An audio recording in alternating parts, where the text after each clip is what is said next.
So guys, this is a recent interview by Aljezera questioning the Chief of Defense Staff on why Nigeria has not been able to conquer Boko Haram. Why has Nigeria not been able to stop the menace of the Boko Haram in Nigeria? Guess what his response was? He said it's because of the funding, that up to today Nigeria has still not been able to trace who is funding Boko Haram. That is because of the funding.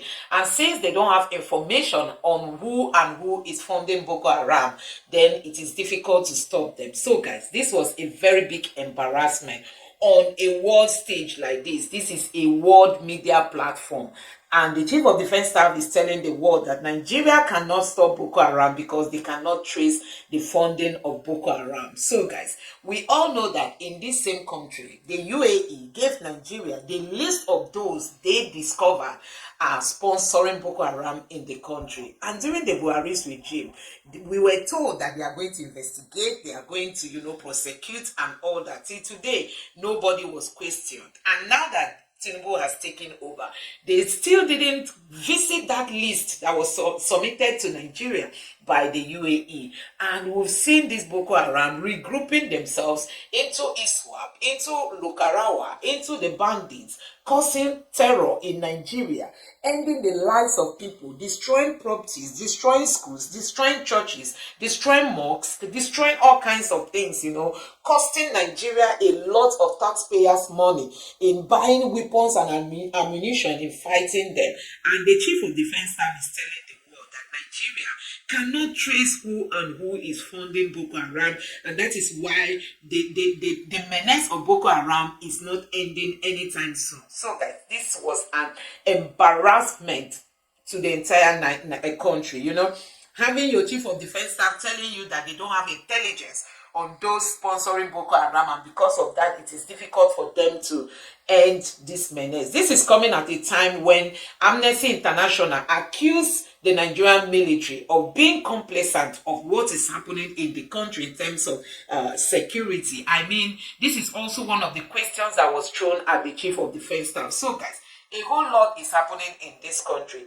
We know that recently, in this year 2025, the Boko Haram has attacked the military base, and we were told that many soldiers were caught up in that attack. Many armored vehicles were taken over by the military, by the terror guys, and meaning that the Boko Haram people are now the one defeating the military. And the Chief of Defense Staff is telling us that they don't know who is sponsoring Boko Haram, and because they cannot trace the funders of Boko Haram, then it is difficult to stop Boko Haram menace. That is just like surrendering to your enemies. So guys, also people have accused the media in Nigeria of not playing its part, because you need to see how this Aljezera man, posed strong questions to the Chief of Defense Staff. That cannot happen in Nigeria. We have media houses that don't ask strategic questions, that don't ask strong questions. When they invite politicians, they just play around. They don't ask them tough questions. When they invite our Chief of Defense Staff or other military, other security chiefs, they don't ask them tough questions. They don't do investigative journalism. So many people are saying that because the media is not digging deep, that is why some of the things that are being done are being covered. So guys, I'm going to allow you to take a look at this interview session. You are going to understand why we are in a very big trouble, since we don't even know who is sponsoring the Boko Haram group. And we know that Boko Haram is regrouping. We have them now as ISWAP, we have them as Lukarawa, we have them as bandits, and in all forms. Don't forget that the Chief of Defense Staff said that the Lukarawa initially seemed to be friendly, but now they are no longer friendly. So guys, let me just allow you to take a look at this interview and let me know your thoughts in the comment section below. Take a look. Just can't understand why anybody will wake up and say that we're killing people when we're actually not doing the same. And guess what? Where the Giwa barracks we were talking about, we have all the humanitarian agencies working there. You have the UN working, local and international organizations are working. Are we saying they're complicit? There is nothing we're doing in the back. So if they don't say it, which means Amnesty International is equal, and Amnesty is equally there. So which means they're equally accusing all these other organizations of being complicit. So just to be clear, you would be prepared to go to the ICJ in The Hague and answer these accusations? We're not scared of anything because we don't have anything of such. We've seen Boko Haram regroup, regroup. What is your answer to that? That you have in some way fed the insurgents? The problem is that I think we've talked to international community. Let's find out the funding. When they started surrendering, by the time we left, so as we speak, we have over 120,000 that have surrendered. Most of them, when you find them, they are coming with hard currencies. How did they get them? How are they funded? How did they get the training? How did they get the equipment? What is your suspicion? Well, maybe an international conspiracy, you don't know. Who knows? How are they be able to sustain themselves for 15 years? That is one question I think everybody should ask himself. For Nigeria to be able to hold them, and you go to Nigeria, everything seems to be working well. You must have an idea. I mean, let's not talk about international conspiracy theories. Let's give some hard facts. Well, I just leave it at that. I'm sure they know, and I'm sure everybody knows that these are the challenges we're facing that needs to be addressed. So the UN need to come in to ensure that, because we need to trace the funding. How are they sustaining themselves for 15 years? What does the UN coming in mean? What does that look like? Track the funding. It's international flow. We don't have control over that. Whose interest is it to see Nigeria destabilized? Well, I don't know. You don't know. The Nigerian military has been collectively fighting both Boko Haram and the West African branch of ISIL for collectively now 15 years, in which time something like 15 million people have been affected by the insurgency and by the counter-insurgency. The government has claimed several times that the group has been, quote, technically defeated, yet they continue to operate, yet they continue to regroup. Do you see this as a failure of the politicians or a failure of the military, of which you are the head? Not at all. I think it just shows how complicated asymmetric warfare is. It's not a one-off thing, unlike conventional warfare. So how do you measure success? You measure success when you start getting life back. IDPs returning back to camps, schools are reopening, markets are working, people can work. I think that's success for us.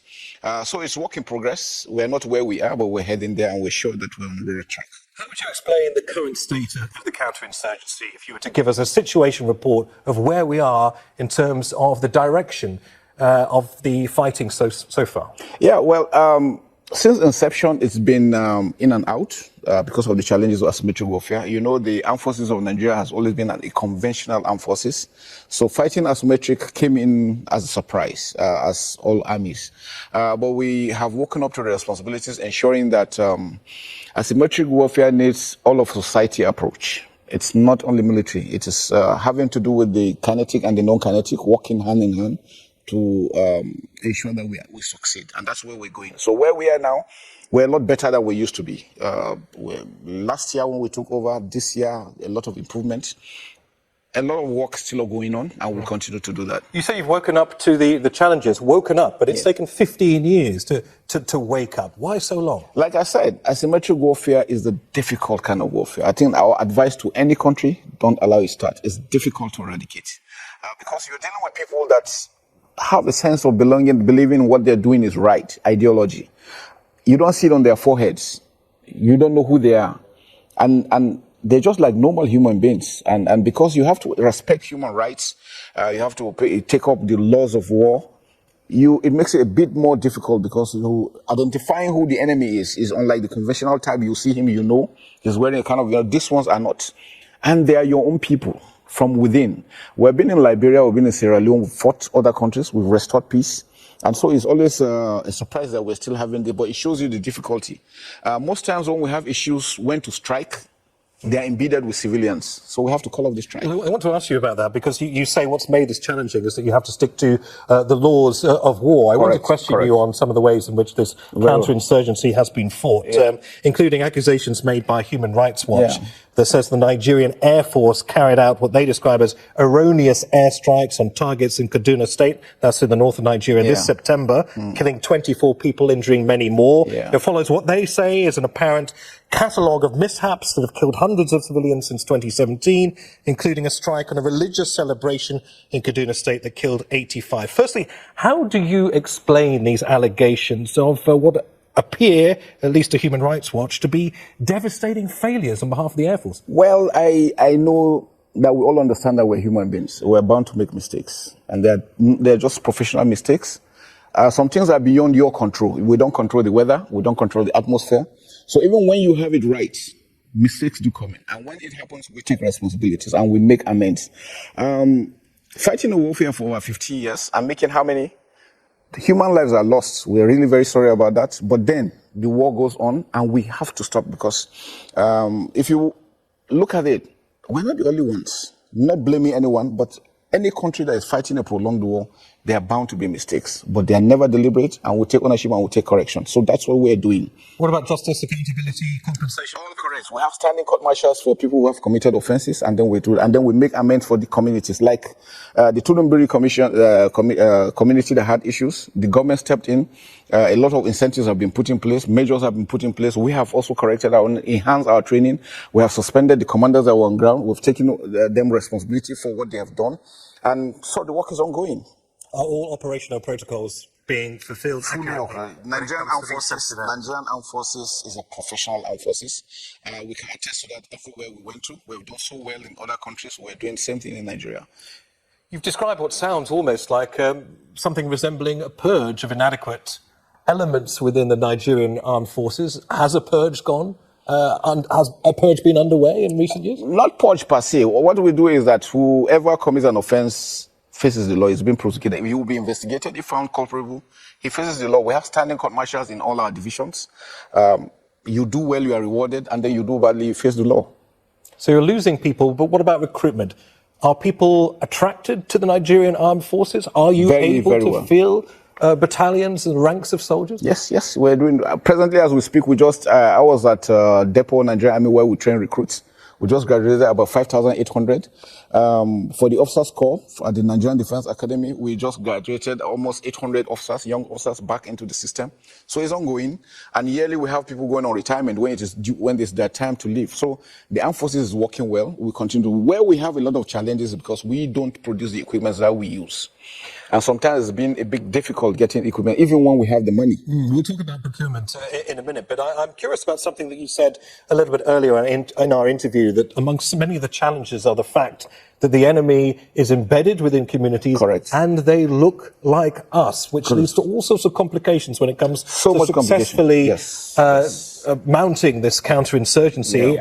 But according to some sources, abuses have been carried out by the military. Let me draw attention to the long list of allegations that have overshadowed your battle with Boko Haram and ISIL in West Africa. Many of those allegations were raised by Amnesty International that say at least 10,000 people, including children, have died in military detention, many of them innocent civilians who were fleeing Boko Haram, hoping for safety and security in the hands of the military, but instead experience alleged brutality at the hands of your forces.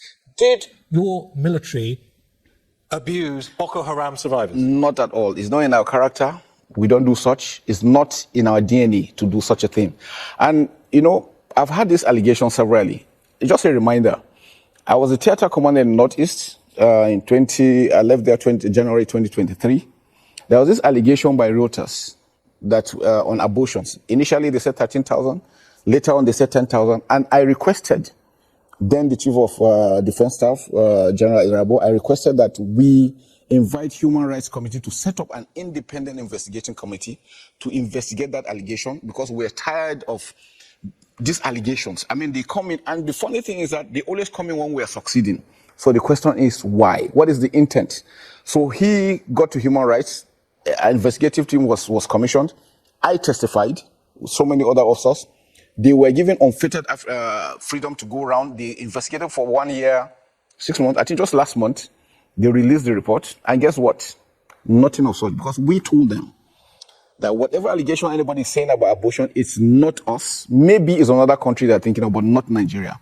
And so they came out. But the funny thing is that when they were reading the reports out, these other organizations refused to even show up. Just to remind our viewers, you're talking about the allegations. The allegation for the first abortions, yes. By the Reuters news. That was about 3 weeks ago. And then suddenly last week, Amnesty came out with 10,000. So I don't know what the joy is about 10,000 issues. Okay. It is not in our character, we don't do such. We will never, ever do such a thing. Understood. So you would allow Al Jazeera journalists, international Unfettered investigators access. into, for instance, the Giwa barracks in the northeastern city of Maiduguri that has been allegedly holding children as young as 5 in hot, cramped conditions, not to mention allegations of beating, the sexual abuse of women and girls, where innocent civilians were meant to be in your care treated this way? I mean, that's the big question Amnesty International raises. And they're prepared, sorry to interrupt, they're prepared to take you to the International Court of Justice to defend their views. Would you testify there? We're ready to go. We're not scared of anybody. And I can tell you, they have their own intent on why they are doing that. I think they just want to demoralize my troops. They want us to look bad, because I just can't understand why anybody will wake up and say that we're killing people when we're actually not doing the same. And guess what? Where the Giwa barracks you were talking about, we have all the humanitarian agencies working there. You have the UN working, local and international organizations are working. Are we saying they are complicit? There is nothing we're doing in the back. So if they don't say it, which means Amnesty International is equal, and Amnesty is equally there, so which means they're equally accusing all these other organizations of being complicit. So just to be clear, you would be prepared to go to the ICJ in The Hague and answer these accusations? We're not scared of anything, because we don't have anything of such. I want to address allegations also of corruption in the defence sector, because Transparency International says corruption has resulted in the wasting of billions of dollars worth of public funds through corrupt defence procurement. You said yourself, procurement's an issue for the Nigerian military. Is the Nigerian armed forces corrupt? We are not.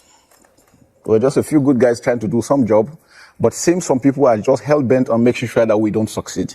We don't produce the equipment we need. It takes two to tangle. So if they're saying there's corruption, which means those producing the equipment are equally corrupt. Because it takes somebody to give and somebody to collect. So which means those ones having these weapons are equally guilty. We don't do such. We have a procurement procedure which is being followed. And to also state that even with our monies at times, we find it difficult getting equipment. And the question is why? One of the reasons why this insurgency has been for this long is because we have been denied access to equipment. Even when we have our monies to get to, it's difficult. Why have you been denied access to equipment? Well, I really don't understand. It's a question that we keep on asking, why are we being denied? So this is a political decision you're suggesting? Political decision. I mentioned corruption because instead of being used for legitimate purchases, this is the words of a court in Jersey, for international viewers, that is a British offshore tax haven, recently processed a case suggesting that as much as $8.9 million of funds were moved out of Nigeria into a bank account in this offshore haven of Jersey, funds that, according to the verdicts of court in Jersey in January, were, quote, illicitly obtained by Nigerian officials back in 2014. I appreciate that is some time ago, but I ask you again, does the Nigerian armed forces have an issue with corruption? Because according to this court verdict, it does. Well, 2014. This is 2024. I'm the Chief of Defense Staff now. We don't have such allegations. If they have the facts, I'm sure they will be able to bring out who are those. I mean, anything you travel electronically is captured. So it's not anything hidden. If they have those facts, bring it out. But you see, what we don't want is somebody sitting down somewhere and just assuming that things are happening when they are not. And that's one of the reasons why I came here, and I had the privilege of being here with Aljezera, and I want to say a big thank you. It's an opportunity to also present our countries that, please, people should understand that we're fighting a war. We need everybody to put hands together. Let us succeed. And the asymmetric warfare we're dealing with is not only to Nigeria alone. West Africa, the Sahelian area. And in fact, if actions are not taken, it's going to engulf the entire world. You mentioned a few good guys are trying to do a good job when I talked about corruption. Yeah. What did you mean by that? We're just good guys just trying to make sure that our country is secured. And then some individuals seem not to be happy about it. And trying everything possible to throw us under the bus for whatever reasons. Like I told you, what I realized over time, I've been in service for almost 33 years. Anytime we seem to be succeeding, somebody throws something at us. And the question is, why? Is it because we're succeeding, or you don't want the country to move forward? What is the aim? What's the intent? That's the question we're asking. You seem to be posing those questions not to me, not necessarily to our viewers, but to people in government. What do you want to say to them directly? You seem to suggest that they're holding you back. Not our own government particularly. Our government are doing the best they can. But, there's an international system. Like I said, we don't produce, we need to buy. So going to buy sometimes is a bit difficult, getting these items. And who are your security partners in the region? Am I right in thinking Nigeria does not have any foreign bases on its soil? Not at all. We do not encourage any foreign base. We have the capacity to secure our country, to secure the sub-region, and to assist Africa. We have that capacity. All we need is to continue to do joint training, which we do, get equipment that we need to help us project these wars. If you're playing this almighty game of catch up to deal with a type of warfare that you have never dealt with before, asymmetric warfare on this scale, you most certainly need partners.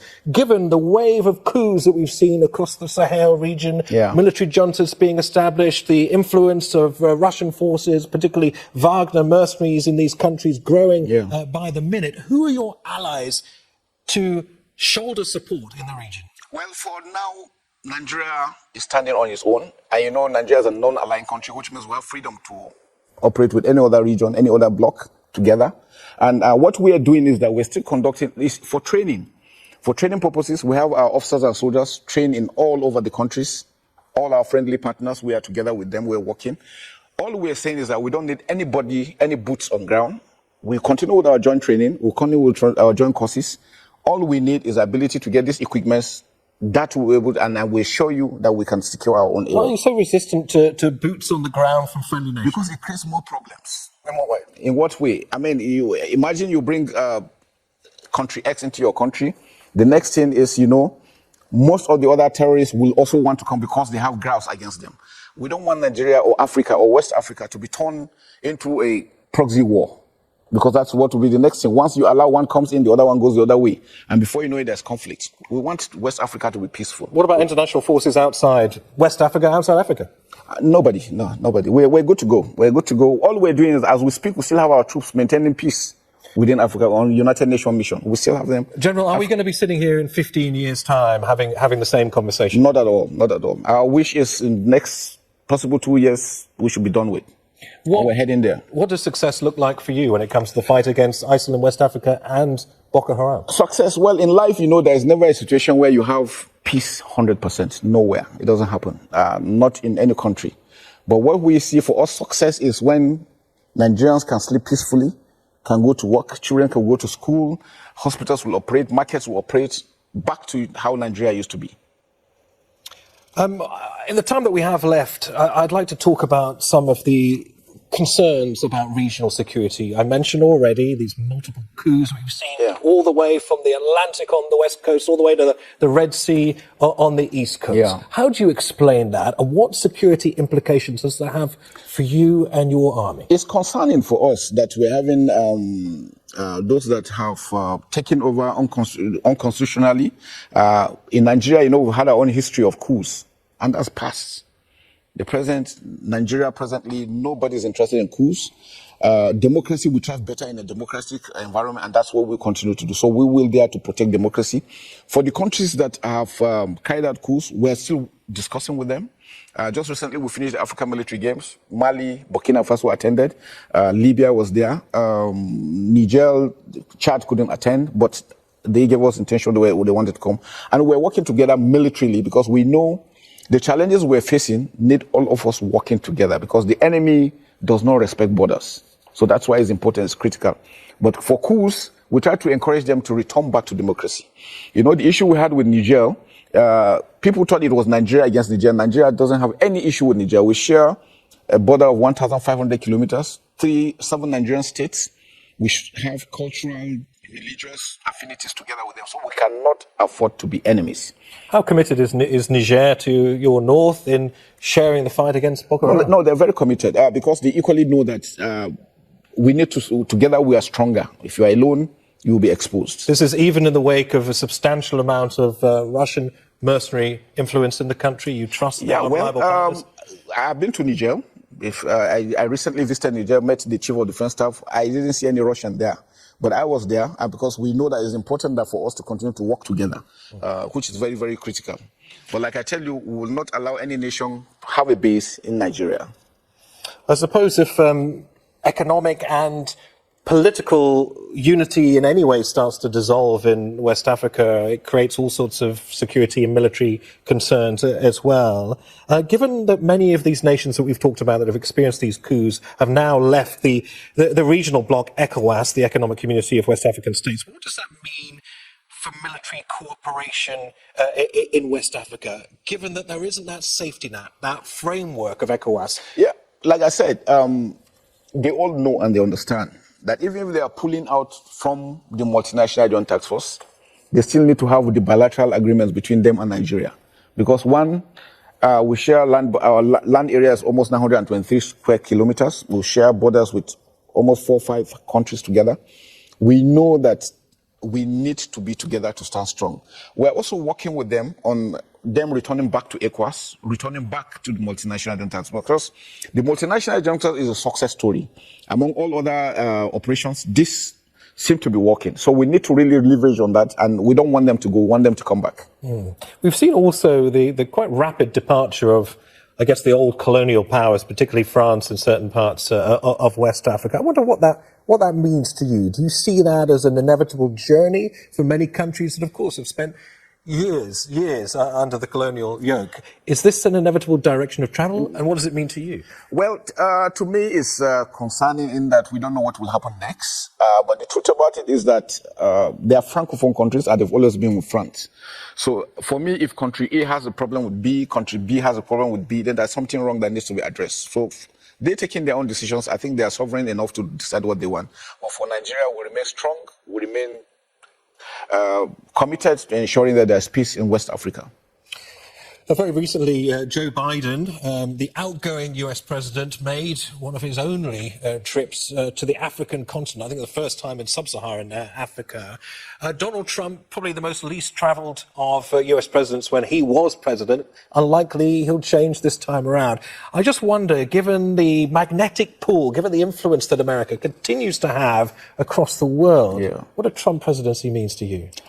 Well, I think I will leave that to the political masters. But I would think whatever it is that favors Nigeria, West Africa, and Africa in general, I think we'll want to go through that. The continent has gone through so much. So we need all the friends of Africa, friends of West Africa, friends of Nigeria that will put hands together to ensure that there's peace. We all need peace. You've also spoken in the past about some of the security challenges that have arisen as a result of climate change. Obviously, when crops are decimated, when resources are, few and far between, it leads to insecurity. How do you meet the rising challenge of that in your part of Africa? It's a big challenge. I tell you, for Lake Chad, because we have the Lake Chad countries, Chad, Nigeria, Cameroon. Lake Chad has been a source of economic empowerment to most people. Now over 50 million because it has receded to just 10%. So it's important that for our leaders, and they're working towards that, to see how they could resuscitate this lake. And then the issue of climate change affecting flood some areas, drought some areas. I think for Nigeria, the presidency is really doing everything possible to ensure that they mitigate those issues by providing irrigation, making sure farming is on the front line, because food security is critical. So they're working towards that. And who do you see as your partners when it comes to food security and providing safety for access to food? It's becoming increasingly a critical issue, and it has, of course, the possibility of toppling governments in certain parts of the world if they're not able to respond and they don't have the support and the backing and the strength of the military. I think the military equally too is also doing this. We're opening our defense farms. We already have the army farms and so many other things. And just to provide protection for the farmers, make sure that they're able to farm and harvest well. And then we'll be able to have good border management to ensure that the food is not filtered out so that Nigerians can benefit. Nigerians are good farmers. We have good arable land. If put into full use, I think we'll be able to feed the entire Africa. That I can assure. So I think it's work in progress, and we're heading there. Given everything that we've talked about as we come towards the end of this discussion, these allegations of mismanagement, of corruption, of mishaps carried out by the Air Force, I wonder in your mind whether any of this may have strengthened your enemy. We've talked about a period of 15 long years here. We've talked about playing an almighty game of catch-up. Yeah. But in the meantime, we've seen Boko Haram regroup and regroup and regroup. What is your answer to that? That you have in some way fed the insurgents? The problem is that I think we've talked to international community. Let's find out the funding. When they started surrendering, by the time we left, so as we speak, we have over 120,000 that have surrendered. Most of them, when you find them, they are coming with hard currencies. How did they get them? How are they funded? How did they get the training? How did they get the equipment? What is your suspicion? Well, maybe an international conspiracy. You don't know. Who knows? How are they be able to sustain themselves for 15 years? That is one question I think everybody should ask himself. For Nigeria to be able to hold them, and you go to Nigeria, everything seems to be working well. You must have an idea. I mean, let's not talk about international conspiracy theories. Let's give some hard facts. Well, I just leave it at that. I'm sure they know, and I'm sure everybody knows that these are the challenges we're facing, that needs to be addressed. So the UN need to come in to ensure that, because we need to trace the funding. How are they sustaining themselves for 15 years? What does the UN coming in mean? What does that look like? Track the funding. It's international flow. We don't have control over that. Whose interest is it to see Nigeria destabilize? Well, I don't know. You don't know. Your guess is as good as mine. So guys, you have seen it, an ugly moment when the Nigerian Chief of Defence Staff said they don't know who the funders of Boko Haram are up to today. This is a fight Nigeria has been into for years, and it came like a shock, a big one, to Nigerians hearing the Chief of Staff and Defence Staff telling the entire world that we cannot trace who are funding Boko Haram. So guys, this was really a moment for this man to tell the world the strategies they are putting on ground for them to stop this menace. But he ended up admitting that Boko Haram is not the one defeating Nigerian military, because for him to come out to say they don't know the funders, and because they cannot stop the funding, they cannot stop the menace being caused by Boko Haram. This is a very big indictment, and that is why we keep saying that, honestly, until we have leaders who are passionate about the people. Don't forget that the retired General Danjuma said that the military collude with these people. If you are waiting for them to save you, you are wasting your time. This is coming at a time when Nigeria has received list of those, whom the UAE believe are the ones sponsoring Boko Haram in Nigeria. And up to today, the Nigerian government has not questioned any of those people. They've not prosecuted any of those people. They've not said anything about them. They are busy looking for Nigerians who criticize the government, picking them up, sending them to jail. Then you need to go and bail yourself for money. While Boko Haram is wasking strong in Nigeria, but Nigerian citizens cannot speak and go free.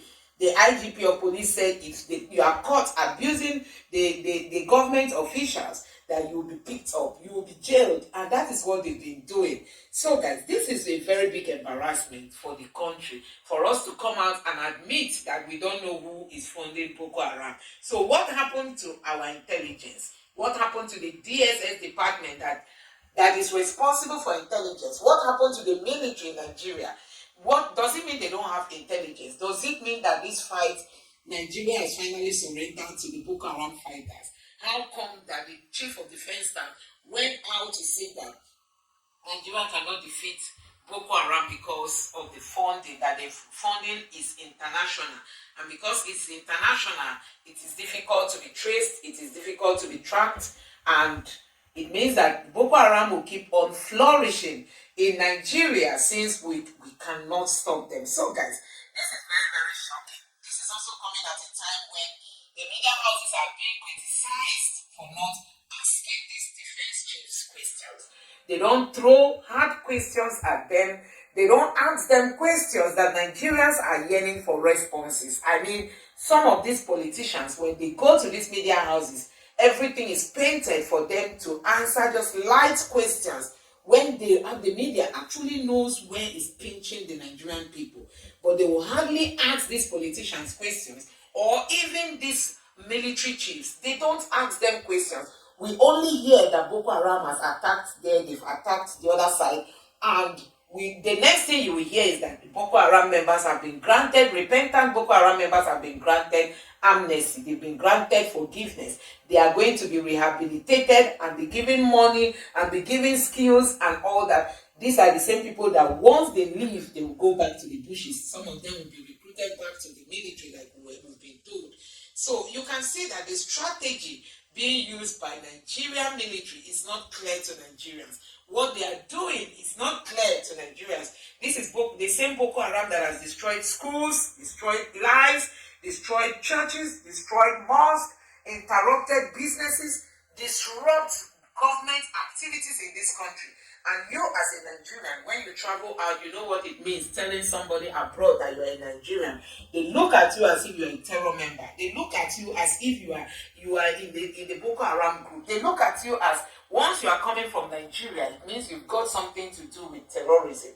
And look at how our chief of defense staff is painting everything light. That because they don't know who is funding Boko Haram, then it's difficult to stop Boko Haram. That means that Nigeria has finally surrendered to Boko Haram, that Boko Haram can never be defeated. Since their funding cannot be stopped, the chief of defense staff says, since we cannot stop their funding, we cannot stop them from acting. And since we don't know how to stop them, the funding, then that is why the fight is far from being over. So this is a very big indictment. So guys, I don't know what you make of this. Honestly, listening to that interview was a very bad and a sad one. As in, listening to what the chief of defense staff was saying does not encourage anybody. As in, you don't see the victory coming soon.